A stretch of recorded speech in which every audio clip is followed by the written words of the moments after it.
ឡើយគឺក្របសៀវភៅកម្ពុជាឈ្នះថៃសម័យតេជោធិបតីកំពុងតែល្បីតែចាញ់ក្តីនៅក្នុងតុលាការ Facebook តាមពិតខ្ញុំមែនតើមិនចង់ជាយកព័ត៌មាននេះយកមកផ្សាយប្រហែលដែរទេព្រោះអីវាមិនមែនជាព័ត៌មានទេរឿងឃើញបងប្អូនយើងចែកផ្សាយតាមបណ្ដាញសង្គមយ៉ាងសុខសាយ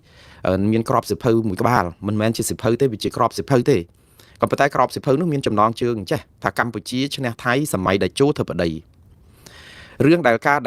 ខ្ញុំត្រូវយកព័ត៌មាននេះយកមកផ្សាយនេះគឺដើម្បីទីមួយស្រាយចម្ងល់បងប្អូនប្រជាពលរដ្ឋផងថាតើមានសៀវភៅអញ្ចឹងមែនតើកម្ពុជាឈ្នះថៃកន្លែងណាហើយសម័យតេជោធិបតីហ្នឹងគឺពិតជាជោគជ័យដ៏សម្បើមយ៉ាងណាស់ហើយអ្នកណាជាអ្នកដែលផ្ដួចផ្ដើមសរសេរសៀវភៅបែបនេះ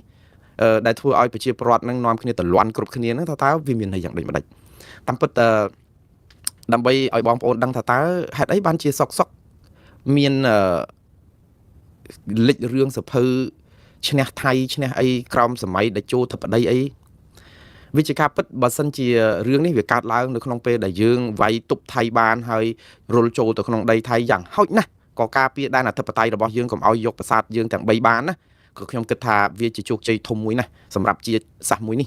សម័យដឹកនាំសម័យតេជោអីអញ្ចឹងណាប៉ុន្តែឥឡូវនេះនៅពេលដែលប្រជាពលរដ្ឋកំពុងតែរងទុក្ខខ្លោចផ្សាខកចិត្តឈឺចាប់នឹងការឈ្លានពានរបស់ថៃយ៉ាងបំពេញដោយសារតែយើងមិនអាចទប់គេនៅក្នុងការឈ្លានពានយើងបានគ្រាប់កំភ្លើងសពាវុធធនធ្ងន់ប្រណិតកងទ័ពរបស់ថៃនឹងលុកលុយវាយសន្ធាប់មកដែនអធិបតេយ្យរបស់កម្ពុជាមិនមែនត្រឹមតែឈ្លានពានទេគឺយកទ្រព្យសម្បត្តិរបស់កម្ពុជាយកទៅកែច្នៃយកទៅប្រើប្រាស់យកទៅធ្វើស្ទើរតែប្រែប្រួលខុសពីស្ថិតដើមមើលឡើងយល់បាត់ទៅហើយឥឡូវនេះនោះមានគេយករូបបដិមាព្រះពុទ្ធយកមកដាក់នៅលើរូបព្រះវិស្ណុនឹងកំទេចព្រះវិស្ណុចោលដាក់រូបបដិមាព្រះពុទ្ធនៅតំបន់ច្រកអានសេះផងនៅប្រាសាទតាកបីនឹងបំផ្លាញខ្ទេចខ្ទីហេដ្ឋារចនាសម្ព័ន្ធប្រាសាទតាកបីសង់ផ្លូវឡើងទៅវិញឥឡូវនៅកន្លែងផ្សេងទៀតដូចភ្នំទ្រាប់អីហ្នឹងក៏យករូបបដិមាយកទៅសង់ហើយធ្វើរូបសំណាកទូផ្លូវធ្វើអីតែធ្វើទៅមើលទៅក៏ក្រឹកក្រែងដែលយើងជាម្ចាស់ទ្រព្យនេះគឺថាក្តុកក្ដួលអួលណែនអរ៉ាដោយសារតែការបរាជ័យមិនមែនដោយសារតែការជោគជ័យទេ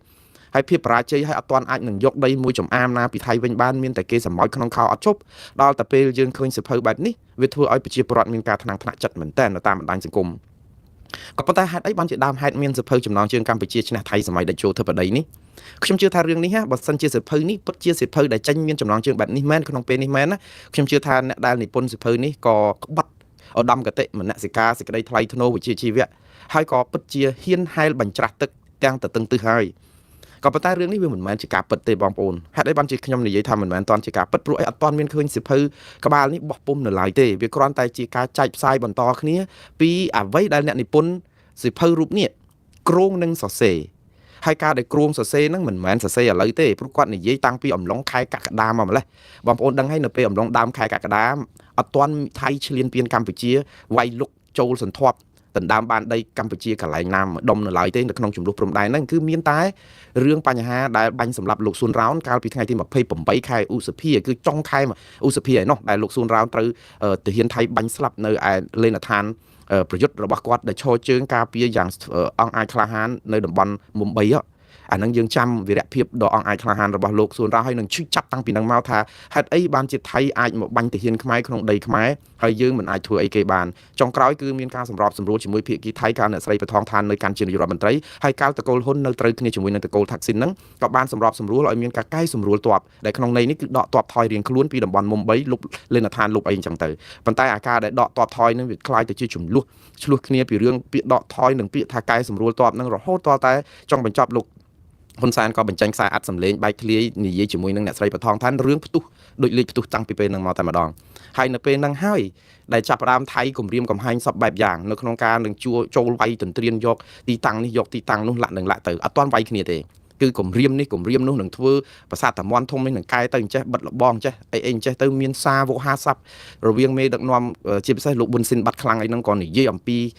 ភាពអង្អាចក្លាហានរបស់តបអាកាសដ៏មហិមារបស់ថៃអីលាក់នឹងលាក់ដើម្បីដូចថាសម្ញែងឬក៏ឌឺដងដាក់មកខាងកម្ពុជាខ្លួនឯងក៏ជាជាតិអធិបតេយ្យមានភាពអង្អាចក្លាហានតាំងពីដើមមកដែរឈ្នះសមរភូមិច្រើនលោកហ៊ុនសែនក៏ធ្លាប់មានស្នាដៃរំលាយអង្គការចាត់តាំងរបស់ខ្មែរក្រហមបានសម្រេចផងដូច្នេះវាធ្វើឲ្យអ្នកដែលនៅក្នុងជួរគណៈបកប្រជាជនកម្ពុជានិងថ្នាក់ដឹកនាំរដ្ឋាភិបាលជៀសមានផុតពីការចង់សរសេរសៀវភៅចង់បង្ហាញប្រាប់អំពីភាពអស្ចារ្យរបស់ថ្នាក់ដឹកនាំកម្ពុជាមែនហើយគឺចង់បង្ហាញអំពីថាថៃកុំមកចង់ក្អកលោកហ៊ុនសែនធ្លាប់ដឹកនាំសង្គ្រាមរាប់ផ្លេចហើយមានរឿងអីដែលឲ្យអ្នកឯងគម្រាមបានសែនចិត្តចឹងទៅហើយមានយុទ្ធសាស្ត្រធ្វើសង្គ្រាមឈ្នះនឹងរាប់សិបទៅទៀត ចឹងបានថានៅក្នុងន័យនេះហើយបានជាមានក្រុមអ្នកដែលចង់សរសេរសភៅតាមពិតអ្នកសរសេរសភៅច្រើនណាស់អំពីលោកហ៊ុនសែននេះហើយសភៅភាគច្រើនអ្នកដែលសរសេរសភៅអំពីលោកហ៊ុនសែនគឺសរសេរអំពីការកោតសរសើរវីរភាពភាពអស្ចារ្យភាពអ្វីទាំងអស់ប៉ុន្តែអ្នកទាំងអស់នោះអត់ដែលបានសរសេរអំពីជ្រុងមួយអំពីការរំលោភសិទ្ធិមនុស្សបំផ្លាញប្រជាធិបតេយ្យនិងបំផ្លាញខ្មែរគ្នាឯងទេគឺយើងសរសេរតែមួយជ្រុងលើកសរសើរហើយខ្ញុំមិនទៅបន្ទោសអ្នកនិពន្ធយើងទេព្រោះអ្នកនិពន្ធភាគច្រើននៅកម្ពុជាយើងសរសេរសភៅដូបាយនៅពេលដែលយើងសរសេរដូបាយយើងអត់ប្រើមនសិការឧត្តមគតិនិងភាពវិជ្ជាជីវៈរបស់ខ្លួនដើម្បីថ្លឹងថ្លែងឲ្យស្មើភាពរវាងថាតើអ្វីដែលជាសអ្វីដែលជាខ្មៅអ្វីនៅកណ្ដាលអ្វីនៅអីព្រោះអីបើសរសេររិះគន់លោកហ៊ុនសែនក៏តែមិនបានចេញសភៅនឹងដែរវាជាធម្មជាតិអានេះក៏ជាវិបត្តិនៅក្នុងការដឹកនាំប្រទេសមួយដែលធ្វើឲ្យដូចថាអ្នកទាំងអស់គឺសប្បាយពេញចិត្តនឹងការលើកជើងសរសើរមេលើកជើងបញ្ជោបញ្ចោចបញ្ចើអាជ័យធ្លាក់ទឹកហើយអើធ្វើយ៉ាងម៉េចឲ្យស្ដាប់ទៅពីរោះរបាយការណ៍ពីរោះនេះហើយដែលធ្វើឲ្យជាតិនេះលិចលង់រហូតមកព្រោះអីរបាយការណ៍ទៅដល់ថ្នាក់លើហ្នឹងភាគច្រើនគឺជារបាយការណ៍បែបផ្កាភ្ញីលំអអាពេលដែលលាមកផេះផង់រូបអៅបច្ច័យមើលមិនឃើញទេដល់អញ្ចឹងថ្នាក់លើច្បោលមកឃើញរបាយការណ៍ល្អទៅមិនដែលដោះស្រាយបញ្ហារាសត្រូវរឿងទេព្រោះអីត្រូវបានមន្ត្រីថ្នាក់ក្រោមដោយខ្លាចបាត់បង់តួនាទីក៏ចេះតែសរសើរថ្នាក់ដឹកនាំនឹងការអភិវឌ្ឍដ៏ល្អដែលទៅកន្លែងណាក៏ល្អដែរប្រជាពលរដ្ឋសុទ្ធតែសាទរសប្បាយក្អាកក្អាយថ្លៃអំណរគុណថ្នាក់ដឹកនាំគ្រប់កន្លែងជោគជ័យគ្រប់កន្លែងប៉ុន្តែបរាជ័យគ្រប់កន្លែងគឺយើងអត់រាយការណ៍ដល់ពេលទីបំផុតគឺយើងអាចនឹងដោះស្រាយបញ្ហាចំគោលដៅទេដោយសារតែការកុហកភូតភរដើម្បីលៀបសការៈដើម្បីបនស័កប៉ុន្តែកុំបន្ទោសមន្ត្រីអាមីអាថោងនឹងយើងបន្ទោសរបៀបដឹកនាំរដ្ឋដែលស៊ីជោដែរព្រោះយើងអត់ទទួលពាក្យពិតរែងស្លែងគឺយើងចង់បានអាគេបញ្ជោស្លាប់បង្អាប់រស់ហ្នឹងយើងអត់ចង់រស់ហើយយើងចង់ឲ្យគេបញ្ជោឲ្យស្លាប់ហើយយើងស៊ីជោអញ្ចឹងដែរថ្នាក់ដឹកនាំណាដល់អញ្ចឹងមនុស្សយើងកើតផ្នត់គំនិតមួយគឺយើងត្រូវតែសរសើរហើយតាមពិតមិនមែនបន្ទោសថ្នាក់ដឹកនាំក៏មិនបន្ទោសមិនបានទៅទៀតរឿងដែលបន្ទោសថ្នាក់ដឹកនាំស្រុកខ្មែរអត់បានរឿងមួយដែរគឺជាវប្បធម៌នៅក្នុងការដែលទលាន់នឹងបញ្ហាព្រោះយើងអត់អាចដោះស្រាយបញ្ហាបានគឺយើងទលាន់នឹងបញ្ហានាំគ្នាកាយកប់បញ្ហានិយាយពីរឿងល្អវិញដើម្បីកុំឲ្យវាពិបាកចិត្តពេកព្រោះដោះស្រាយអត់បានស្អំចិត្តប្រជាពលរដ្ឋអញ្ចឹងការទៅជាទម្លាប់ធំជាងច្បាប់បើត្រាប់កុំត្រាប់ខ្លៅត្រាប់ប្រាជ្ញលោកបដៅស្ដីកូនចៅស្ដីឲ្យស្មោះអានេះហើយដែលធ្វើឲ្យអាទម្លាប់នឹងវាធំជាងច្បាប់មួយទៅវាទៅជានាំគ្នាគិតថាបើសរសើរមេបានឡើងឋានៈបើសរសើរមេបានល្អដែរយ៉ាងហោចណាស់ឲ្យមេសប្បាយចិត្តដែរព្រោះរឿងវាច្រើនពេកបើយើងនិយាយបញ្ហាហ្នឹងគឺដោះស្រាយអត់បានហើយវាអត់មានយន្តការដោះស្រាយបញ្ហាហ្នឹងបានទេវាច្រើនអញ្ចឹងហើយបានជាលោកបណ្ឌិតកែមលីពេលដែលលោកនៅមានជីវិតនៅឡើយលោកបាននិយាយថាកុំសរសើរលោកថានិយាយត្រូវពីរឿងបញ្ហាសង្គមមកពីបញ្ហាសង្គមវាច្រើនអាណែកមិនដោះស្រាយបាននិយាយកន្លែងណាក៏ត្រូវដែរដល់អញ្ចឹងទៅបានបងប្អូនចេះតែថាលោកកែមលីប៉ាកែមែននិយាយស្អីក៏ត្រូវនៅរឿងខ្មែរតាមពិតដោយសារលោកហ៊ាននិយាយមន្ត្រីនៅស្រុកខ្មែរបើហ៊ាននិយាយគឺអ្នកណាក៏ប៉ាកែដែរប៉ុន្តែនិយាយទៅគេចាប់ដាក់គុកនិយាយទៅគេសម្លាប់និយាយទៅគេធ្វើទុកបុកម្នេញដូច្នេះអត់ហ៊ាននិយាយអញ្ចឹងអ្នកដែលនិយាយផ្សេងទៀតដែលហ៊ានគឺអ្នកដែលលើកជើងសរសើរបញ្ចាច់បញ្ចើដល់ពេលអញ្ចឹងទៅអត់មានឃើញបញ្ហាទេអញ្ចឹងអ្នកដែលនិយាយឃើញបញ្ហាប្រជាពលរដ្ឋចាប់ផ្ដើមរំភើបភ្លាមថាអូយក៏ប៉ាកែម៉េះមើលគាត់ហើយអត់ប៉ាកែទេអ្នកដែលនិយាយបញ្ហាហ្នឹងដូចតែគេដូចតែឯងអញ្ចឹងទៅសួរតាស៊ីក្លូម៉ូតូឌុបអ្នករត់ផាសស្អាប់ជាងកាត់សក់អ្នកបោសសម្រាមតាមថ្នល់នឹងសួរអ្នកលក់លីហាលដែលជីវភាពគាត់ខ្វះខាតបេះកផ្លោកបេះស្លឹកអំពិលអីហ្នឹងទៅសួរពួកគាត់មើលបានដឹងថាតើការពិតវានៅកន្លែងណាអាហ្នឹងបណ្ឌិតថាតែពេលយើងអត់ដឹងអាការពិតទាំងអស់ហ្នឹងយើងមានតែអ្នកស៊ីជូអ្នកបញ្ចោចបញ្ចើអ្នកអីអស់ចាអញ្ចឹងទៅវាធ្វើឲ្យអាបញ្ហាហ្នឹងមើលអត់ឃើញអញ្ចឹងអ្នកណាដែលហ៊ាននិយាយគឺយើងសរសើរគេយើងដូចកំរបងប្អូនឥឡូវអ្វីដែលជាគំនិតរបស់យើងទាំងអស់គ្នាហ្នឹងវាคล้ายទៅជាត្បូងបបៃលិនណាគំនិតរបស់យើងដែលនិយាយរឿងត្រូវហ្នឹងវាជាត្បូងបបៃលិនណាអញ្ចឹងខ្ញុំបើកវងកញ្ចក់បន្តិចមានសិស្សម្នាក់នៅក្នុងថ្នាក់រៀនហ្នឹងក៏អត់សូវដែលហ៊ាននិយាយអីសួរអីគាត់ខ្មាស់អៀនផងខ្លាចគ្រូផងតែយូរគាត់សួរសំណួរម្ដងពេលដែលសួរសំណួរម្ដងឬបញ្ចេញមតិម្ដងអ្នកគ្រូតែងតែនិយាយថាក្មួយឯងកូនឯងអូយគំនិតនេះគឺថាដូចពេជ្រចរណៃអញ្ចឹងគឺវាដូចថាវាដល់ពេលកូនសិស្សក៏សួរដូចពេជ្រចរណៃអ្នកគ្រូចង់សម្ដៅថាវាមានតម្លៃខ្លាំងកាត់ថ្លៃមិនបានមែនអ្នកគ្រូថាមិនមែនទេដូចពេជ្រចរណៃនៅបបៃលិនហ្នឹងគឺបានន័យថាវាអស់ហើយគេកាយខ្ទេចខ្ទីអស់ហើយវាអត់មានអាគំនិតបែបហ្នឹងឡើងមានទៀតវាកំរឃើញមានដូច្នេះវាមិនមែនមានតម្លៃទេគឺវាខ្សត់ឥឡូវដូចគ្នាអញ្ចឹងសម័យនេះគឺគំនិតដែលហ៊ាននិយាយការពិតជាជាងនិយាយការពារនិយាយដោះស្រាយជាជាងនិយាយដោះសារគឺវាកំរដូចត្បូងបបៃលិនអញ្ចឹងវាមិនមែនមានតម្លៃថ្លៃថ្លាដូចពេជ្រមិនពុនរាយនឹងទេគឺវាអត់តែម្ដងអស់រលែងបានព្រោះកាយខ្ទេចខ្ទីអស់ហើយបំផ្លាញជីករ៉ៃត្បូងហ្នឹងគឺកាយយករហូតតតែលែងមានត្បូងកម្រហ្នឹងទៅទៀតណាដល់អញ្ចឹងទៅវាមិនមែនតម្លៃទៅគឺវាអត់ដល់ពេលអ្នកណាដែលហ៊ាននិយាយគឺប្រជាពលរដ្ឋចាប់ផ្ដើម ធូរចិត្តខ្សាក់ស្ដាប់ទៅឮអូមានអ្នកនិយាយចាប់ផ្ដើមប្រឹងទៅស្ដាប់គាត់ដល់តែពេលស្ដាប់គាត់វាត្រូវបានក្រុមខាងឃោសនិករបស់រដ្ឋាភិបាលឬក៏ក្រុមរបស់គណៈបកប្រជាជនកាន់អំណាចដែលធ្លាប់តែពេញចិត្តនឹងអាជ័យធ្លាក់ទឹកហើយឲ្យតែស្កជជោសរសើរបច្ចាច់បច្ចាលើកជើងទ្រហ្នឹងគាត់ចាប់ផ្ដើមមកខំខ្ញាំជេរគ្នានេះទៅវិញអ្នកដែលហ៊ាននិយាយការពិតហ្នឹងដើម្បីបន្សាបអធិពលកុំឲ្យហ៊ាននិយាយការពិតព្រោះគេធ្លាប់និយាយតែអាចបញ្ជូរនឹងមកអាយុមកពិតអីតែឯងហើយចាប់ផ្ដើមបដូរផ្នត់គំនិតរបស់ខ្លួននឹងឲ្យចេះតែធ្វើផ្ដេសផ្ដាស់ទៅហៅគេនឹងនិយាយសុទ្ធតែក្បត់ជាតិសុទ្ធតែអីហ្នឹងចឹងឥឡូវវិលចូលមកដល់មួងណារ៉េតតែពិតព័ត៌មានហ្នឹងខ្ញុំចង់និយាយពីរឿងក្របសភៅហ្នឹងទៅមុនណាប៉ុន្តែដោយសារតែខ្ញុំលងចូលនៅក្នុងចំណុចនេះទៅហើយខ្ញុំក៏និយាយតាក់ទងនឹងព័ត៌មានចុងក្រោយទៅហើយដែលគេនិយាយអំពីឃោសនិកបាតផ្សារថាការព្រួតគ្នាជេរមួងណារ៉េតពិតជាបានផលខ្ញុំមិនដឹងថាហេតុអីបានជាបុគ្គលមួងណារ៉េតនេះខ្លាយទៅជាល្បីខុសរឿងខ្ញុំចង់និយាយចេះខ្ញុំអត់ចង់ល្បីអត់ចង់លបាញអីទេខ្ញុំសុំតែល្មមបានហើយព្រោះខ្ញុំអត់ទៅប្រកួតប្រជែងយកលៀបសការៈលោកប៊ុនស័កឬក៏ទៅដើម្បីបាន K បាន like បាន share ឬក៏បានស្អីទេអ្វីដែលបងប្អូនគ្រប់គ្រងខ្ញុំស្ដាប់ខ្ញុំស្អីហ្នឹងគឺដោយសារបងប្អូនជឿជាក់ថាអ្វីដែលខ្ញុំនិយាយហ្នឹងប្រហែលជាអាចទទួលយកបានស្ដាប់ទៅចូលទៅជាតែក៏នៅតែមានក្រុមតែមកខំខ្ញៅជេរបន្តិចផ្ដាសាខ្ញុំរាល់ថ្ងៃខ្ញុំស្ទើរតែមិនលុះថ្ងៃទេព្រោះអីខ្ញុំអត់ដែលបានស្ដាប់អ្វីដែលគេជេរខ្ញុំដោយទៅមើល Facebook ឬអីរបស់គេទេសំខាន់ fans របស់ខ្ញុំប្រាប់យ៉ាងណាក៏គាត់មិនស្ដាប់ខ្ញុំដែរឥឡូវខ្ញុំដូចជារកការដែលទប់លែងបានខ្ញុំប្រាប់ថាកុំយកអ្វីដែលជាការគេជេរបចោខ្ញុំហ្នឹងមកចូលក្នុង Facebook ខ្ញុំអីខ្ញុំអត់ចង់ស្ដាប់ខ្ញុំអត់ចង់ឮទេហើយខ្ញុំនឹងប្លុកចោលអ្នកទាំងនោះអស់ហើយព្រោះអីដូចខ្ញុំបានជម្រាបអញ្ចឹងថាកុំរវល់ឬដុំថ្មចោលឆ្កែក៏ប៉ុន្តែបងប្អូនក៏ថាំងអាណិតស្រឡាញ់មួងណារ៉េតឈឺចាប់ពេលដែលឮគេជេរគេអីអញ្ចឹងចិត្តតែជួយយកមកឲ្យស្ដាប់ហ្នឹងចង់បង្ហាញថាគាត់ឈឺចាប់បានហើយបងប្អូនខ្ញុំនិយាយឲ្យស្មោះត្រង់គឺអ្នកណាក៏ដោយឲ្យតែចេះជេរឬក៏បើកមាត់មកជេរគឺអស់តម្លៃជាមនុស្សសម្រាប់ខ្ញុំគឺអស់តម្លៃជាមនុស្សហ្មងមិនអាចនឹងយកមកនិយាយជជែកគ្នាអីបានទេហើយកុំបាច់ដល់ទៅស្ដាប់គឺយើងត្រូវបិទចោលបិទអីចឹងទៅហើយ delete ចោលហើយ report ទៀតបងប្អូនជួយលើកទឹកចិត្តគ្នា report ទៅ Facebook ផងកុំឲ្យមនុស្សបែបនេះបានចិត្តណាបងប្អូននៅពេលដែលគេធ្វើបានស្រេចចិត្តហើយយើងចេះតែគ្រប់គ្រងគេបានចិត្តចឹងអំពើបាតផ្សារពៀលាអាវ៉ាសាយហ្នឹងវាកាន់តែកើនឡើងហើយមនុស្សហ្នឹងជូរខ្ញុំអត់ចង់ឲ្យជូរចឹងទេជេរមួងណារ៉េតគេថាបានផលគេប្រើភាសាថាហើយយកអាវីដេអូកាត់តរបស់ខ្ញុំអត់មានដែរនិយាយអីថាខ្ញុំធ្វើត្រូវទាំងអស់ទេខ្ញុំនិយាយថាការដែលជេរការតែអីហ្នឹងគឺឈឺចាប់ខ្ញុំឈឺចាប់ហ៎បងប្អូនខ្ញុំនិយាយមែនតើម្ដងទៀតឈឺចាប់នេះមិនមែនបានន័យថាប្រាប់បងប្អូនថាជេរខ្ញុំទៀតមកត្រូវហើយមួងណារ៉េតឈឺហើយលឺហើយបងប្អូនដូចយើងមាផ្ចាញ់ព្រះអញ្ចឹងណាព្រះព្រះអង្គដឹងតើថាមាផ្ចាញ់ព្រះក៏ប៉ុន្តែវាអត់អស់អាមាផ្ចាញ់ហ្នឹងទេតែព្រះអង្គប្រពុតលោកធ្វើយ៉ាងម៉េច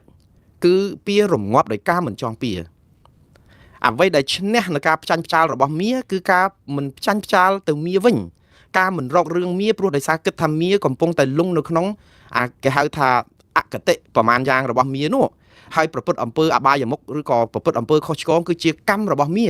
ដូច្នេះយើងមិនត្រូវណាជាពាក់កម្មរបស់មានេះទេព្រោះមនុស្សកំពុងតែធ្លាក់ជ្រោះនរកអវជ័យមើលមិនឃើញពន្លឺនៃសេចក្តីត្រឹមត្រូវសេចក្តីពិតសេចក្តីត្រង់សេចក្តីសិលធម៌សុជីវធម៌អីអញ្ចឹងទៅដូច្នេះយើងទៅចងពៀជាមួយអ្នកទាំងនោះយើងវាមានបាបទៅទៀតដូច្នេះយើងអហោសកម្មនៅក្នុងន័យថាយើងត្រូវរកវិធីមួយគឺកុំព្រឹសដុំថ្មចោលឆ្កែហើយយើងត្រូវអប់រំណែនាំព្រៀនបដៅអ្នកទាំងនោះទៅវិញនៃនេះខ្ញុំចង់និយាយប្រាប់បងប្អូនទាំងអស់ជាពិសេសយុវជនក្មេងៗដែលជ្រុះបល័យពីមិនទាន់ជ្រុះបល័យពីក្បាលអាយុអ្នកខ្លះអត់ទាន់ស្មើដល់កូនខ្ញុំបងប្អូនកូនខ្ញុំពូកូនខ្ញុំកូនបងអាយុ24ឆ្នាំទៅហ្នឹងខ្ញុំឃើញយុវជនក្មេងៗអាយុ21 22ឆ្នាំឡើងមកជេរមរាយកាយឪពុកខ្ញុំនិយាយទៅគឺពេលដែលខ្ញុំមើលឃើញព័ត៌មាននេះខ្ញុំទី1ខ្ញុំអាណិតគណៈបកប្រជាជនកម្ពុជាខ្ញុំអាណិតរដ្ឋាភិបាលកម្ពុជាដែលមកដល់ម៉ោងនេះគឺអស់លោកកំពុងចិញ្ចឹមកំពុងតែលើកទឹកចិត្តមនុស្សទាំងអស់នេះដើម្បីឲ្យចូលព្រោះបើសិនជាអស់លោកមិនលើកទឹកចិត្តទេអស់លោកច្បាស់ជាហៅទៅអប់រំឬក៏យ៉ាងហោចណាស់ក៏ទាត់ចោលឬក៏មានសេចក្តីថ្លែងសារណាមួយបដៅណែនាំដាស់តឿនអញ្ចឹងណាប៉ុន្តែអត់ទេគឺបដៅទៅតាមធម្មតាដោយគិតថាចំណេញព្រោះគិតថាអញ្ចេះទាំងអស់ទាំងអ្នកជេរទាំងអីហ្នឹងគេគិតថាជេរមួងណារ៉េតហ្នឹងមួងណារ៉េតឈឺចាប់បានផលហើយមួងណារ៉េតច្បាស់ជាឈប់និយាយឈប់ផ្សាយឈប់អីហ្នឹងទៅព្រោះអីឈឺចាប់និយាយឲ្យស្មោះត្រង់ណាបងប្អូនខ្ញុំឈឺចាប់មិនមែនឈឺចាប់ដោយសារគេជេរទេខ្ញុំឈឺចាប់ដោយសារអំពើអសិលធម៌ដោយសារសិលធម៌ខ្មែរវាថោកទាបពេក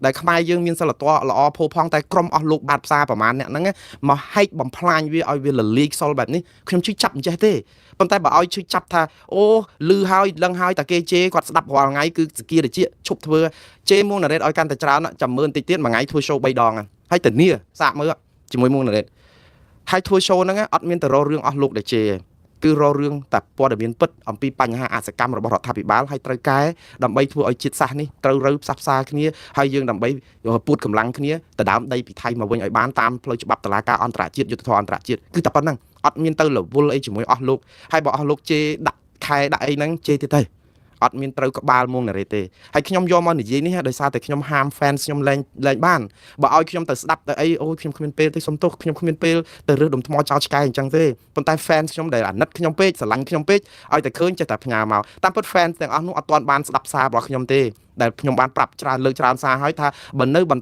ផ្ញើសារអ្នកណាជេរខ្ញុំតាម Facebook ឲ្យខ្ញុំឃើញនៅក្នុង Messenger របស់ខ្ញុំទៀតខ្ញុំព្រមានជាលើកចុងក្រោយខ្ញុំនឹង block អស់លោកទាំងអស់ជា fan ដែលស្រឡាញ់ខ្ញុំក៏ដោយខ្ញុំយល់តើអស់លោកស្រឡាញ់ខ្ញុំប៉ុន្តែបើចង់ជួយខ្ញុំស្រឡាញ់ខ្ញុំចង់ឲ្យខ្ញុំដឹងអញ្ចឹងកុំធ្វើអញ្ចឹងអីហើយកុំ share កុំអីហើយ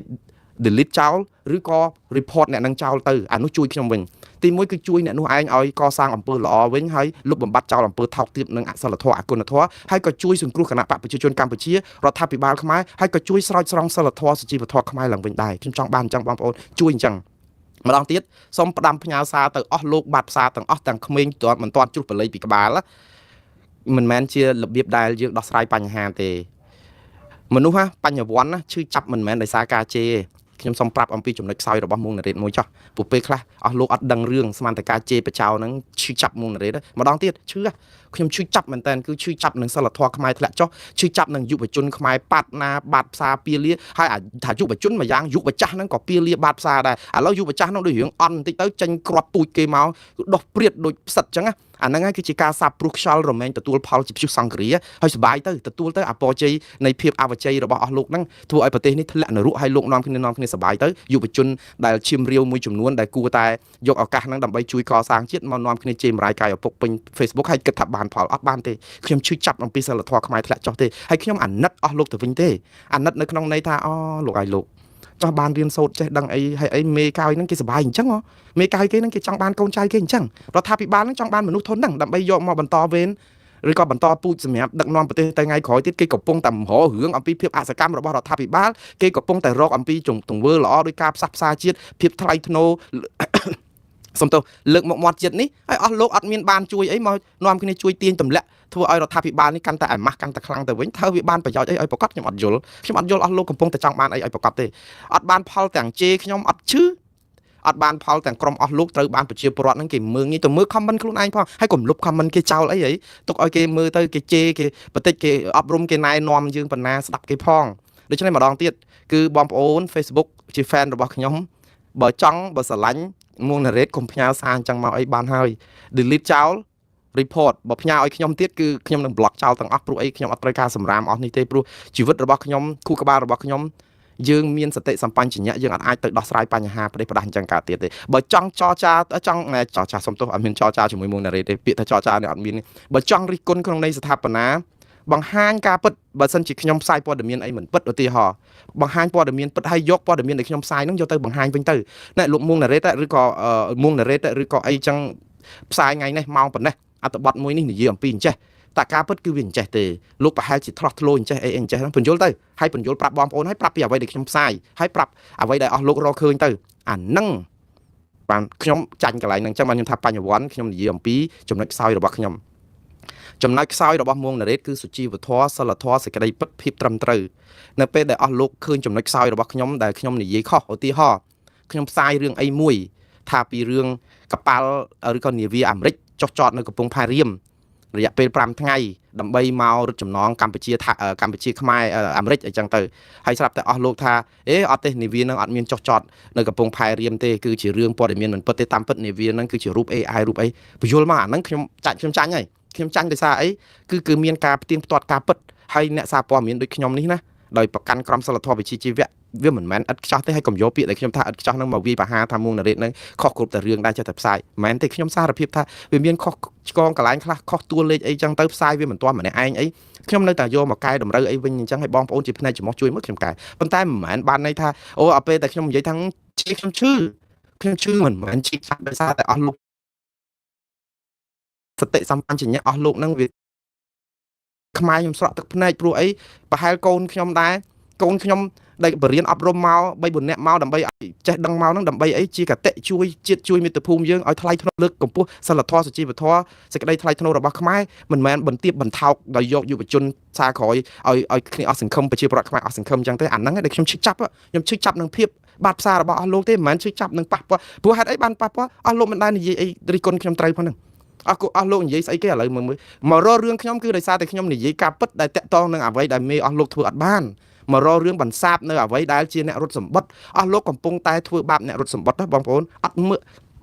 ម្ដងទៀតបងប្អូនអ្នករត់សម្បត្តិណាគ្នាគ្រាន់តែយកសម្បត្តិហ្នឹងយកទៅឲ្យនៅផ្ទះហ្នឹងខ្លឹមសារនៃសម្បត្តិគឺជាគូឆ្លើយឆ្លងគ្នាជេរគ្នាស្រឡាញ់គ្នាថើបគ្នាដោយអានសម្បត្តិហ្នឹងហើយអាហ្នឹងរឿងឯងតែ2 នាក់ហ្នឹងខ្ញុំជាអ្នករត់សម្បត្តិហេតុអីមកវាយដំខ្ញុំគ្រាន់តែយកសម្បត្តិឲ្យបើយកសម្បត្តិត្រូវឆ្នោតមកអោបថើបខ្ញុំដល់ពេលយកសម្បត្តិមកនិយាយគេរឹបអូសផ្ទះដោយសារតែអត់បានបង់លុយគេទាន់ពេលវេលាឬឡាក់ហ្នឹងមកទាត់ធាក់ខ្ញុំជាអ្នករត់សម្បត្តិខ្ញុំមានរឿងអីដែលត្រូវឲ្យអស់លោកមករករឿងខ្ញុំព្រោះខ្ញុំមិនមានផ្នែកអីនៅក្នុងសម្បត្តិហ្នឹងឯណាអស់លោកសបាយក៏ខ្ញុំមិនដឹងថាសម្បត្តិហ្នឹងមានន័យអីខ្ញុំគ្រាន់តែថាអូប្រហែលសម្បត្តិហ្នឹងគេសរសេរពីល្អអីឲ្យដឹងបានជាគេសបាយមកអោបថើបខ្ញុំបានតែប៉ុណ្្នឹងញញឹមអញ្ចឹងដល់ទៅពេលថ្ងៃក្រោយចូលទៅមកធាក់ខ្ញុំគ្រិចចកេះខ្ញុំអត់ដឹងខ្ញុំដឹងថាសម្បត្តិហ្នឹងប្រហែលជាគាត់ឆ្លោះគ្នារឿងអីទៅអីចោះបើឆ្លោះគ្នារឿងគាត់ហេតុអីមកធាក់អ្នករត់សម្បត្តិទៅវិញ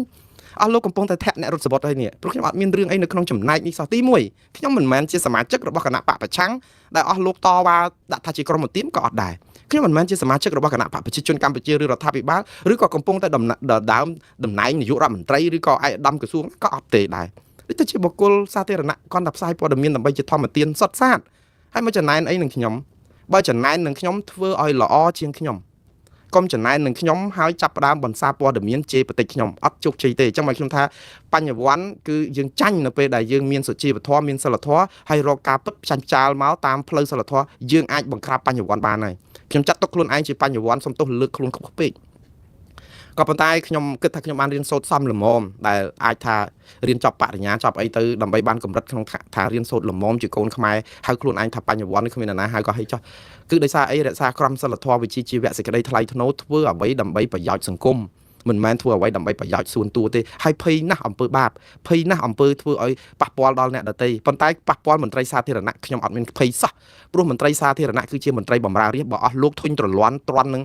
ងជ្រិញនឹងការដឹកនាំចុះចេញទៅទុកឲ្យអ្នកដែលផ្សេងទៀតដែលមុខមិនសូវក្រាស់ហ្នឹងគឺគេមកកាន់ការងារចឹងទៅហើយបើយើងជាមន្ត្រីសាធារណៈកុំខ្លាចចឹងបើយើងធ្វើជ្រូកកុំរាទៅក្តៅហើយកុំបញ្ជូនអាមីអាថោងអីមកប្រសាចបែបនេះគឺវាធ្វើឲ្យអស់លោកទៅវិញទេខ្ញុំផ្ដាំម្ដងទៀតបើចង់ឈ្នះមួងណារ៉េតណាកុំជេរអត់ឈឺតែបើឈ្នះគឺទៀងទាត់ការពិតចឹងទៅហើយកុំកាត់វីដេអូខ្លីមកកណាត់កន្លែងមួយម៉ាត់ហើយយកមកនិយាយធ្វើដូចរឿងហ្នឹងនេះទៅមើលឲ្យអស់វីដេអូហ្នឹងមកចាប់តើខ្ញុំនិយាយថាម៉េចព្រោះយើងវាមើលតែមួយជ្រុងដើមឈើពីដើមធ្វើជាព្រៃហ្នឹងវាមិនអាចវិតម្លៃព្រៃបានទេអស់លោកយកមួយជ្រុងហើយខ្ញុំមិនលើកទឹកចិត្តឲ្យការកាត់តវីដេអូខ្លីៗឲ្យមកបញ្ចេញមតិខុសរឿងខុសបែបបទអីអត់ទេអាហ្នឹងមិនមែនជាសិលធម៌វិជ្ជាជីវៈនៅក្នុងការរិះគន់ឬក៏ធ្វើព័ត៌មានអីទេខ្ញុំពិតជាជំទាស់ដាច់អហង្ការហើយអ្នកណាក៏ដោយអ្នកគ្រប់គ្រងគណៈបកណាក៏ដោយអាហ្នឹងគឺជារឿងអសិលធម៌អគុណធម៌ហើយកុំយកការលេងសើចសប្បាយជាការនៅក្នុងកំណត់ទុកប្រជាពលរដ្ឋពេញនគរឬក៏ថ្នាក់ដឹកនាំអីហ្នឹងគឺវាមិនត្រឹមត្រូវអីចឹងទេខ្ញុំសូមឲ្យកាត់បន្ថយអាហ្នឹងវែងឲ្យបងប្អូនឥឡូវវិលមករឿងកម្ពុជាឈ្នះថៃសម័យតេជោនេះវិញតើសិភៅនេះអ្នកណាជាអ្នកសរសេរបើយើងនិយាយមែនតើផ្ដល់ភាពយុត្តិធម៌ឲ្យលោកទូចសុខៈបន្តិចហើយខ្ញុំនឹងបញ្យល់ថាលោកទូចសុខៈនឹងជាអ្នកណាលោកទូចសុខៈគឺជាយុវជនចំនួនថ្មីមួយរូបដែលជាបញ្ញវន្តដែរលោកបានរៀនសូត្រចេះដឹងច្រើនណាស់ខ្ញុំនិយាយទៅខ្ញុំរំភើបដែលក្នុងជួររដ្ឋាភិបាលមានបញ្ញវន្តច្រើនណាស់និយាយទៅចំនួនលោកហ៊ុនម៉ាណែតនេះណាមានបញ្ញវន្តក្មេងៗច្រើនគួរជាទីឲ្យសង្ឃឹមមែនតើហើយខ្ញុំជាអ្នកដែលរៀនសូត្រចេះដឹងខ្ញុំយល់ថាតើអ្នកណាដែលមានកម្រិតជាបញ្ញវន្តអ្នកណាគ្រាន់តែជាសេករបស់រដ្ឋាភិបាលដែលគេយកទៅគ្រាន់តែបម្រើប្រយោជន៍មហិច្ឆតានយោបាយប្រជាពិធដ្ឋអីចឹងមនុស្សដែលឡើងទៅកាន់ក្រសួងមន្ទីរអ្នកនាំពាក្យថ្មីនេះគឺសុទ្ធតែអ្នកដែលមានកម្រិតវប្បធម៌ចេះដឹងច្រើនមែនតើខ្ញុំគួរឲ្យសរសើរដូចលោកប៉ែនបូណាអីវិញគឺរៀនសូត្របានចេះដឹងច្រើនណាស់គាត់ជាអ្នកដែលធ្លាប់ធ្វើឲ្យសារព័ត៌មាន RFE ធ្លាប់ធ្វើបទវិចារណកថាគាត់ជា idol របស់ខ្ញុំដែរព្រោះខ្ញុំស្ដាប់សារព័ត៌មានគាត់ផ្សាយកាលពីគាត់អត់ទាន់បានគេចូលទៅរដ្ឋាភិបាលលោក Francois Tan ក៏ជាបញ្ញវន្តមួយដ៏ឆ្នើមដែលសរសេរអត្ថបទដែលគាត់ផ្សាយគឺខ្ញុំស្ដាប់ច្រើនណាស់ RFE កាលពីជំនាន់និយាយទៅគឺខ្ញុំស្ដាប់ច្រើនមែនតើការដែលខ្ញុំអាចនិយាយបានក្តាប់ព័ត៌មានបានដោយសារតែខ្ញុំស្ដាប់បញ្ញវន្តដែលគេនិយាយ កាលពីមុនក៏អត់មានលំអៀងនិន្នាការនយោបាយអីចឹងទេដូច្នេះយើងស្ដាប់ទៅចូលទៅជាផ្លុកដោយសារតែវាថាស្រស់ញញឹមហើយ organic យើងប្រើពាក្យ organic ហ្នឹងគឺបានន័យថារបស់ដែលអត់ប្រើគីមីបងប្អូនលោកប៉ែនបូណាក៏តែអញ្ចឹងលោក François តាន់ François ក៏តែអញ្ចឹងលោកទូចសុខៈនេះណាថ្មីមាត់បកែនិយាយជាយុវជនជំនាន់ក្រោយគួរជាទីទុកចិត្តជាទីសង្ឃឹមអ្នកនាំពាក្យនៃក្រសួងព័ត៌មានដូចជារដ្ឋមន្ត្រីក្រសួងព័ត៌មានលោកណេតភក្ត្រាសុទ្ធតែជាបញ្ញវន្តខ្ញុំធ្លាប់ធ្វើការជាមួយលោកនៅសាលាក្តីខ្មែរក្រហមដែលធ្វើជាមន្ត្រីការកិច្ចការសាធារណៈចេះភាសាអង់គ្លេសភាសាបារាំងភាសាខ្មែរចង់និយាយថាទ្រំភើបខ្ញុំមានកិត្តិយសដែលបានធ្វើការជាមួយពួកគាត់ហើយក៏សប្បាយចិត្តដែរនៅឃើញដែលរដ្ឋាភិបាលកែតម្រង់យកពួកគាត់ទៅធ្វើកិច្ចការងារដែលខ្ញុំគិតថានេះគឺជាក្តីសង្ឃឹមច្រើនសម្រាប់ជាតិយើងគួរតែមានយូរហើយមិនមានឥឡូវទេប៉ុន្តែមានការប្រែប្រួលដោយសារតែលោកហ៊ុនម៉ាណែតមកមានការថ្នាំងថ្នាក់ច្រើនអញ្ចឹងទៅក៏លើកក្មេងៗឲ្យច្រើនទៅដើម្បីស្អំចិត្តប្រជាពលរដ្ឋកុំឲ្យថានៅតែចាស់ពីសម័យមុននឹង30-40ឆ្នាំហើយអត់ទៅណាអ្នកខ្លះដូចថាជួយជាតិនឹងវាច្រើនពេកឲ្យគួរសម្រាកទៅជួនកាលលោកអស់កម្លាំងងុយងកចូលរដ្ឋសភាទៅក៏ទៅសម្រានលក់នៅក្នុងពេលប្រជុំអីយើងកុំទៅបន្ទោសចាស់ក្មេងអីតែនឿយពេលខ្លះមកភាំងទៅហ្នឹងមិនមែនបានន័យថាជាការធ្វើប្រហែសទេវាអស់កម្លាំងពេកប៉ុន្តែធ្វើមិនដល់ម៉ោងប្រជុំដល់អីប៉ុន្តែបើថាវ័យកាន់តែចាស់អាការដែលងុយងកហ្នឹងក៏វាកាន់តែច្រើនអញ្ចឹងក៏គាត់ជំនួសអីឲ្យក្មេងៗអីហ្នឹងក៏មើលទៅជាក្តីសង្ឃឹមច្រើនលោកហងជួននរិនអីតែជារដ្ឋមន្ត្រីក្រសួងអប់រំអីហ្នឹងជាបញ្ញវន្តដែលខ្ញុំធ្លាប់ទៅបកប្រែឲ្យលោកហ៊ុនសែនកាលទៅជួបគ្នានៅវេទិកាសេដ្ឋកិច្ចពិភពលោកនៅទីក្រុងហូជីមិញឆ្នាំ2011គឺអស្ចារ្យណាស់ចំណេះជំនាញរបស់គាត់គឺថាបកែអញ្ចឹងជាក្តីសង្ឃឹមតាហើយខ្ញុំនិយាយនេះលោកទូចសុខៈនេះខ្ញុំវិលមកវិញគឺគាត់ជាអ្នកនាំពាក្យរបស់ក្រសួងមហាផ្ទៃសប្តាហ៍នេះមានថ្មីមាត់ជាយុវជនសម័យក្រោយចេះដឹងរៀនសូត្របានច្រើនមែនតើហើយការដែលគាត់សរសេរចង់សរសេរសភៅលើកសរសើររដ្ឋាភិបាលនេះក៏អត់មានអីខុសឆ្គងអីដែរ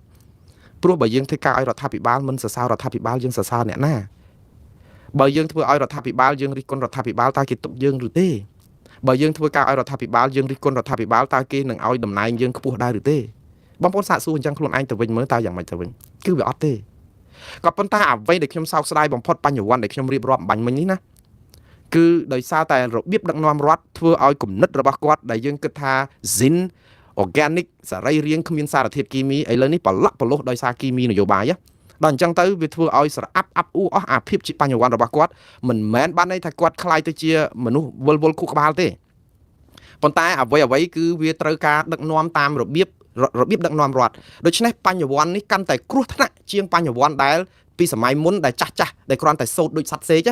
ព្រោះសម័យមុនដោយលោកពូសុកអេសានលោកផៃស៊ីផានលោកឈឹមផលវរុនសិតតែបញ្ញវន្តដែរប៉ុន្តែគាត់សេកតែម្ដងគឺសូត្រយកតែម្ដងដោយសារអត់ខ្វល់ទេព្រោះជួនកាលតំណែងរបស់បកហ្នឹងគាត់មិនមែនចង់នៅទេប៉ុន្តែបកគេចេះតែឲ្យនៅបន្តនេះចេះតែនៅទៅដូចលោកខៀវកាញ់រិទ្ធអីលឺសូចង់តែលៀនលែងពីអាតំណែងរដ្ឋមន្ត្រីក្រសួងព័ត៌មានហ្នឹងប្រមាណសារប៉ុន្តែនយោបាយរបស់គណៈបកកណ្ដាលអំណាចគេអត់ចង់ដោះដូរអញ្ចឹងគេចង់ផ្ញើសាររូបភាពថាគណៈបកគេគឺគេអញ្ចឹងគេទុកមនុស្សឲ្យយូរដើម្បីឲ្យមនុស្សហ្នឹងទុកចិត្តថាបើស្មោះស្ម័គ្រនឹងបកនេះគឺលោកសៃហើយគេអត់ដែលភ្លេចនឹងឯងទេគឺប្រើកើតមិនកើតអ្នកណាជេរអីកុំខ្វល់សម័យខ្លួនហ្នឹងអត់ចង់ធ្វើការតទៅទៀតបាត់ប្រយោជន៍ប្រជាពលរដ្ឋអត់ខ្វល់សំខាន់គឺបកហ្នឹងនៅរឹងមាំថែគ្នាសាមគ្គីផ្ទៃក្នុងដើម្បីកុំឲ្យពួកក្រុមប្រឆាំងថាមានការបែកបាក់ចឹងអត់ដោះដូរទេនៅអញ្ចឹងងុយងោកឬក៏លែងចង់ទៅមុខរួចហើយក៏នៅតែឲ្យធ្វើសុំឈប់ក៏តែមិនឲ្យឈប់ដល់ពេលចុងក្រោយគាត់ធ្វើឲ្យតែគ្រប់កិច្ចទៅសេកអាហ្នឹងអត់អីទេចំពោះខ្ញុំថាវាជារឿងធម្មជាតិរបស់មនុស្សវ័យចាស់ប៉ុន្តែវ័យក្មេងនេះនៅពេលដែលបានចូលធ្វើការគ្រោះថ្នាក់បំផុតបងប្អូនចាំមើលខ្មែរយើងស្លាប់មនុស្ស1.7 លាននាក់មិនមែនដឹកនាំដោយសារតែមនុស្សអត់មានចំណេះដឹងទេខ្ញុំប្រាប់លោកខៀវសំផនណាលោកអៀងសេរីណាលោកប៉ុលពតណាសឡុតសអ្នកស្រីអៀងធីរិតណាក្រុមធ្វើការងារដោយប្រមាណនៅក្នុងជួរហេដ្ឋារចនាសម្ព័ន្ធខ្មែរក្រហមប៉ុលពតសុទ្ធតែបញ្ញវន្តដែលបានរៀនសូត្ររហូតទៅដល់សាលាបារាំងជាន់ខ្ពស់ចំណេះដឹងជ្រៅជ្រះណាស់ហើយយើងមើលតើស្រុកយើងស្លាប់មនុស្សអស់ប្រមាណ1.7 លាននាក់50ឆ្នាំក្រោយមកស្រុកខ្មែរអត់ទាន់បាត់រលុបពីពិភពលោកអំពីភាពនរោអវជ័យនៃមេដឹកនាំសម្លាប់ចិត្តសាឯងហើយដោយសារណាគឺដោយសារបញ្ញវន្តដោយសារអ្នកចេះដឹងដោយសារអីដោយសារតែពេលគាត់ចាប់ផ្ដើមកាន់ប្រទេសគ្រប់គ្រងអីគាត់ប្រើអាមនោគមវិជ្ជាបែបបញ្ញវន្តរបស់គាត់ប៉ុន្តែមិនមែនបញ្ញវន្តតាមផ្លូវត្រូវទេគឺបញ្ញវន្តតាមខ្សែញាក់របស់បកអានេះគ្រោះថ្នាក់ជាងណាទាំងអស់ហេតុអីបានជាអញ្ចឹងព្រោះវាធ្វើឲ្យក្តីសង្ឃឹមរបស់ប្រជាពលរដ្ឋគឺវាបាត់បង់ត្រង់អីនៅពេលដែលបញ្ញវន្តយើងជឿឲ្យពាក្យថាបញ្ញវន្តគឺបានន័យថាអ្នកដែលមានបញ្ញាញាណ មានការត្រេះរិះពិចារណាស្គាល់ខុសស្គាល់ត្រូវស្គាល់អាក្រក់ស្គាល់ល្អអាចថ្លឹងថ្លែងមិនប្រកាប់ទៅមកចំហៀងពេកទេបើកាន់ការឲ្យរដ្ឋាភិបាលក៏គាត់ត្រូវថ្លឹងថ្លែងរវាងថាតើអ្វីដែលជាចំណុចកណ្ដាលខ្លះដែរព្រោះមានប្រជាពលរដ្ឋស្អប់និងប្រជាពលរដ្ឋស្រឡាញ់ក៏ប៉ុន្តែបញ្ញវន្តសប្តាហ៍នេះនៅពេលដែលបានកាន់ការងាររដ្ឋាភិបាលហើយគឺផ្កាប់មុខទៅតែម្ដងយកបញ្ញាញាណបញ្ញវន្តយកទៅជាមួយហើយគ្រោះថ្នាក់បំផុតនៅពេលដែលមានស្ថានភាពបែបហ្នឹងដោយសារអីដូចខ្ញុំនិយាយពីសម័យខ្មែរក្រហមគ្រោះថ្នាក់គឺដោយសារតែយើងជាបញ្ញវន្តក៏ប៉ុន្តែយើងយកមនោគមវិជ្ជាជ្រុលនិយមដើម្បីការពារអំណាចបកអត់ការពារអំណាចប្រយោជន៍ប្រជាពលរដ្ឋរួមទេហើយចាប់ផ្ដើមសរសើរថ្នាក់ដឹកនាំឲ្យផុតកប់ពពកអានេះគ្រោះថ្នាក់ណាស់ព្រោះអីបញ្ជោពីធម្មតាអត់អីទេដល់ពេលបញ្ជោពីបញ្ញវន្តធ្វើឲ្យប្រជាពលរដ្ឋផ្សេងទៀតយល់ថាអញបញ្ញវន្តខ្មែរអញ្ចឹងណោះហេតុអីបានយើងមិនយល់សខ្មៅសោះហើយដល់ពេលអញ្ចឹងវាគ្រោះថ្នាក់ហ្នឹងគ្រោះថ្នាក់អញ្ចឹងកំភ្លើងណាបើសិនជាយើងថាអនុញ្ញាតច្បាប់ឲ្យមនុស្សកាន់ណាបើកំភ្លើងហ្នឹងកាន់ដោយមនុស្សដែលមានប្រវត្តិល្អមិនសម្រាប់មនុស្សមិនអីយកទៅកាន់យ៉ាងម៉េចក៏យើងទុកចិត្តដែរយើងថាគាត់មិនធ្វើអីប្រេះប្រាប៉ុន្តែយកទៅមនុស្សដែលមានមនោគមវិជ្ជាហើយមានកំភ្លើងនៅក្នុងដៃហើយនឹងអាចច្នៃកែប្រែដើម្បីកែច្បាប់កំភ្លើងហ្នឹងឲ្យបាញ់មនុស្សស្លាប់អត់ខុសច្បាប់ទៀតគ្រោះថ្នាក់បំផុតចឹងបានថាអាវុធរបស់បញ្ញវន្តណាបើយើងប្រើត្រូវគឺត្រូវជួយជាតិនេះបានច្រើនប៉ុន្តែនៅពេលដែលយកខួរក្បាលបញ្ញវន្តហើយចាប់ផ្ដើមធ្វើតាមមាគាបៈហើយសរសើរបញ្ចើចបញ្ចើអាជ័យធ្លាក់ទឹកហើយអើជាតិនេះគ្រោះថ្នាក់មែនតើក៏ប៉ុន្តែវិលមកវិញខ្ញុំអត់មានបន្ទោសលោកសុខៈអីតន្តិចលោកជាបញ្ញវន្តហើយខ្ញុំនិយាយអំពីស្នាដៃរបស់លោកទូសុខៈតាក់ទងរឿងសភៅកម្ពុជាឈ្នះថៃសម័យតេជោធិបតីនេះបងប្អូនទាំងអស់គ្នាក៏មិនគួរណាផ្ដល់ភាពអយុត្តិធម៌សម្រាប់លោកទូសុខៈពេកដែរខ្ញុំនិយាយនេះមិនដឹងថាតើលោកទូចសុខៈខ្លួនឯងដែលជាអ្នកសរសេរឬយ៉ាងម៉េចប៉ុន្តែនៅក្នុងគេហទំព័រសំទោសទំព័រ Facebook របស់លោកសរសេរជារៀងដរាបមកគឺមានទំព័រ Facebook ឈ្មោះទូចសុខៈសរសេរតាំងពីថ្ងៃទីបើតាមខ្ញុំចាំនៅពេលដែលមានសភៅចំណងជើងនេះគឺខែកក្កដាគឺដើមខែកក្កដាឆ្នាំ2025ឯនោះទេដែលលោកនិយាយអំពីគ្រោងនឹងសរសេរសភៅមួយដែលមានចំណងជើងថាកម្ពុជាឈ្នះថៃសម័យតេជោធិបតីគឺសរសេរនៅពេលដែលថៃអត់ទាន់វាយយើងពីសារបងប្អូនអត់ទាន់ទេព្រោះគាត់ថានឹងសរសេរហ្នឹងគ្រូនឹងចាញ់សិភៅដាក់ចំណងជើងបែបនេះគឺគាត់សរសេរគាត់និយាយ20ថ្ងៃមុននឹងថៃវាយលើកទី1ព្រោះអីថៃវាយយើងថ្ងៃ24ខែកក្កដាឆ្នាំ2025គាត់លើកឡើងពីបញ្ហានេះនៅអំឡុងប្រហែលជាថ្ងៃទី7កក្កដាឆ្នាំ2025ហើយគាត់ក៏និយាយអំពីសិភៅហ្នឹងគឺគាត់នឹងនិយាយអំពីថាភាពជាអស្ចារ្យរបស់ថ្នាក់ដឹកនាំរបស់យើងឥឡូវខ្ញុំសូមអានសំណេរការគាត់សរសេរពេលហ្នឹងហើយសូមឲ្យបងប្អូនវិភាគទាំងអស់គ្នាហើយក៏ជប់ចែកផ្សាយទៀតទៅដើម្បីផ្ដល់ភាពយុត្តិធម៌ឲ្យលោកទូចសុខៈដែរព្រោះអីសភៅនេះមកដល់ម៉ោងនេះគឺអត់ទាន់មានចេញនៅឡើយទេអាចថាគាត់អាចនឹងកែចំណងជើងអីយ៉ាងម៉េចក៏យើងអត់ទាន់ដឹងប៉ុន្តែយើងនាំគ្នាចែកផ្សាយសភៅបែបនេះលើបណ្ដាញសង្គម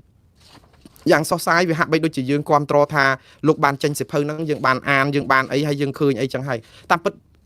ប្រជាពលរដ្ឋខ្មែរយើងដែលជាតុលាការ Facebook នេះលោកតលន់ហើយខ្ញុំមិនបន្ទោសបងប្អូនទាំងអស់គ្នាមិនបន្ទោសលោកសុខៈហើយក៏មិនបន្ទោសបងប្អូននៅតាមបណ្ដាញសង្គម Facebook យើងដែរដោយសារតែលោកតលន់នឹងការត្រជើងនឹងវាខ្ពស់ពេក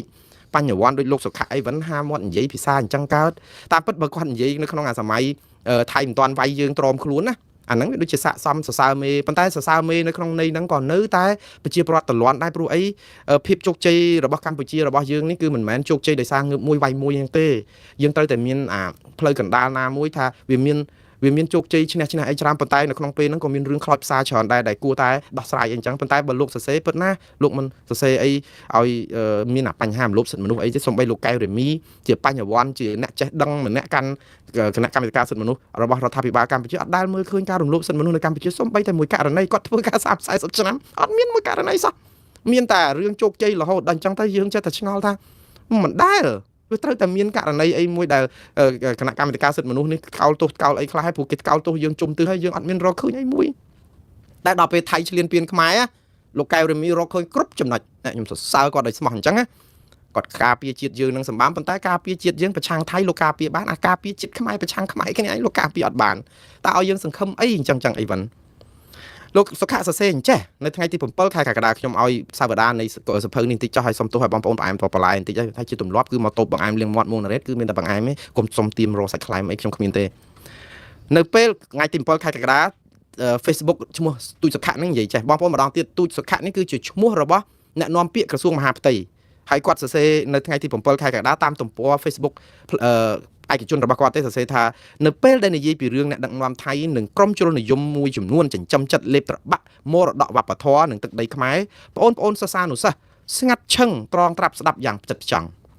នៅពេលនិយាយដល់តួអង្គសម្ដេចពុកតេជោហ៊ុនសែនសម្ដេចធិបតីនិងថ្នាក់ដឹកនាំផ្សេងទៀតបងប្អូនញញឹមដោយជឿជាក់ថាម